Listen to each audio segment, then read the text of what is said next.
Polda Sumsel bersama aparat gabungan dari TNI, Badan Narkotika Nasional Provinsi atau BNNP, sama Polrestabes Palembang lakukan sweeping terhadap pengunjung sama pegawai di sejumlah tempat hiburan dalu di Palembang dengan sasaran penyalahgunaan narkoba. Giat yang dilakukan dari jam 11 sampai jam 3 dalu ini, petugas nyisir 7 titik tempat hiburan dalu yang diduga banyak pegawai sama pengunjung yang memakai narkoba.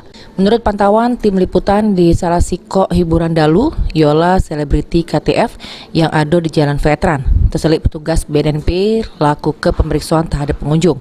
Hasilnya dari 146 wong yang ngelakukan tes urin di tempat, terdapat 12 wong yang positif pakai narkoba yang terdiri dari 7 lanang 5 betino.